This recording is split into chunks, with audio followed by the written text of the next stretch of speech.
اور اس کو تو ہر شخص مانے گا، ضد کی بات نہیں. میں کوئی یہ نہیں کہتا کہ یہ رسمیں وغیرہ ٹھیک ہے، مگر ہر بندہ یہ سمجھتا ہے کہ اگر اتنی فریاد نہ ہوتی رہتی تو لوگ اس بات کو بڑھا دیتے. میرے سامنے تاریخ کہ حکمرانوں نے امام حسین کی قبر جو بنی ہوئی تو اس پر ہل چلا دی، وہاں کھیتیاں کرائیں، ہر طرح انہوں نے کوشش کی کہ یہ بات دنیا کو بھول دے. اس لیے اس حد تک تو یہ بات ٹھیک ہے، لا یحب اللہ الجہر بالسوء من القول الا من ظلم، کہ ظلم ہوا انہوں تو آدمی کو چیخنے چلانے کا حق. رو کر امت کو بتاتے رہتے ہیں کہ پہلی صدی اور نواسا رسول حضور کے کندھوں پر سواری کرنا اور اس کا یہ حجت. اس لحاظ سے تو بات غلط نہیں ہے کہ واقعہ دہراتے ہیں. کہ نماز پڑھتے تھے تو وہ ہاتھ باندھ کے پڑھ رہے ہیں، اس نے فتویٰ دیا، وہ بھی مجتہد تھا. امام نے کہا نہیں رسول ہاتھ کھول کے پڑھتے تھے تو ہم نے ہاتھ کھول کے پڑھی.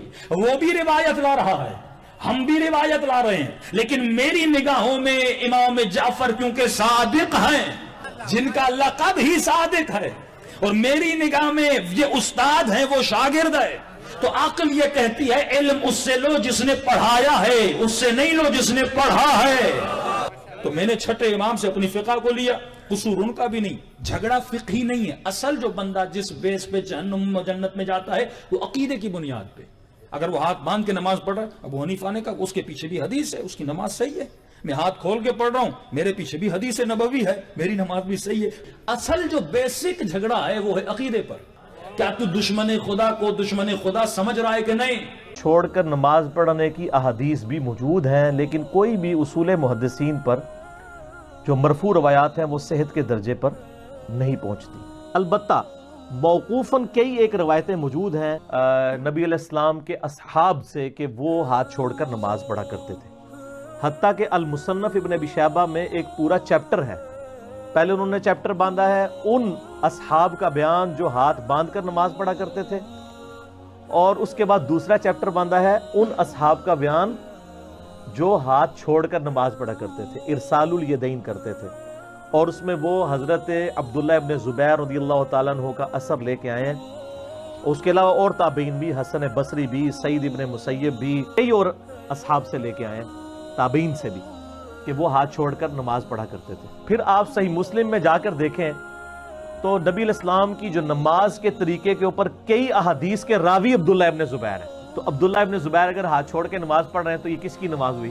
آپ صلی اللہ علیہ وسلم کی. سنن ابی داؤد کے اندر حدیث موجود ہے صحیح سند کے ساتھ کہ حضرت عبداللہ ابن زبیر کہتے ہیں کہ نماز کی حالت میں صف کو سیدھا کرنا اور دایاں ہاتھ بائیں پہ باندھنا سنت ہے. اب میرا ایک سوال ہے معصومانہ سا، جو شخص یہ کہہ رہا ہے کہ دایاں ہاتھ بائیں پہ باندھنا سنت ہے اور وہ ہاتھ چھوڑ کے نماز پڑھ رہا ہے خود، تو اس کا کیا رزلٹ نکلتا ہے؟ اس کا تو پہلا رزلٹ ہے وہ بڑا خطرناک ہے. وہ یہ ہے کہ ہاتھ باندھنے والی حدیثیں منسوخ ہو چکی ہیں، کیونکہ عبداللہ ابن زبیر کو تابعین دیکھ رہے ہیں ہاتھ چھوڑ کے نماز پڑھتے ہوئے اپنے دور کے اندر.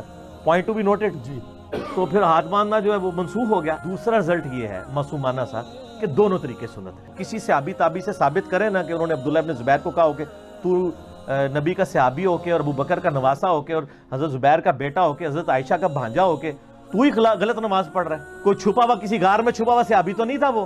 اختلاف نہیں ہے، خود اہل سنت میں اختلاف ہے. امام مالک کہتے ہیں کہ نہیں، ہاتھ کھول کے نماز پڑھنا. اپنی الموطا کتاب میں انہوں نے لکھا ہے کہ امام ابو حنیفہ نے غلطی کی ہے ہاتھ باندھنے کے لیے حکم دیا.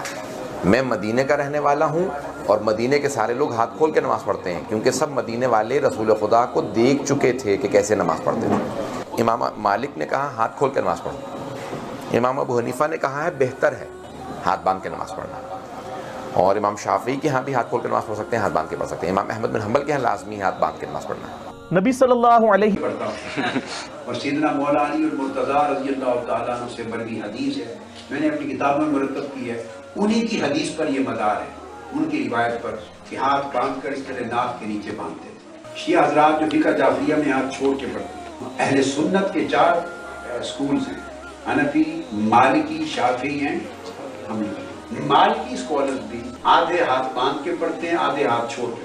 اور ایک قاعدہ یاد رکھ لیں کہ فقہ میں ہمارے ہاں اہل سنت ہو یا اہل تشیع ہوں جو جعفری ہیں، دونوں میں ہاتھ باندھنا یا چھوڑنا یہ نماز کے ارکان میں سے نہیں ہے.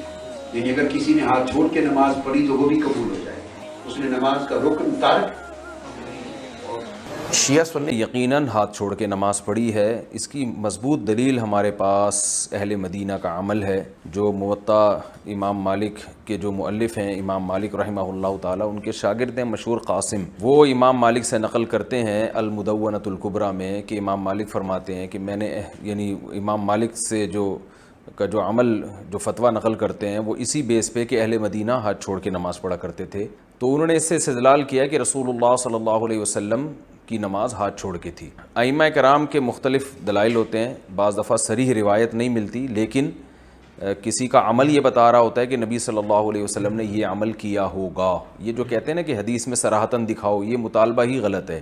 ہر چیز صراحتاً حدیث میں نہیں ہوتی. تو اہل مدینہ ظاہر ہے سارے گمراہ تو نہیں ہو سکتے. تو اسی وجہ سے امام مالک کا جو مشہور قول ہے وہ ہاتھ چھوڑ کے نماز کا ہے، اور آج بھی بہت سی دنیا پڑھتی ہے ہاتھ چھوڑ کے نماز. عرب ممالک میں ہم نے دیکھا ہے. تو دیکھیں کسی ایک فقہ کو فالو کرنا چاہیے. امام ابو حنیفہ کی تحقیق ہے ہاتھ باندھ کے نماز، وہ ان حدیث سے استدلال کرتے ہیں جن میں ہاتھ باندھ کے نماز پڑھنے کا حکم ہے. تو دلائل دونوں طرف ہیں، تو سب کو ٹھیک سمجھیں، فالو ایک کو کریں، کیونکہ ایک ٹائم پہ سب کو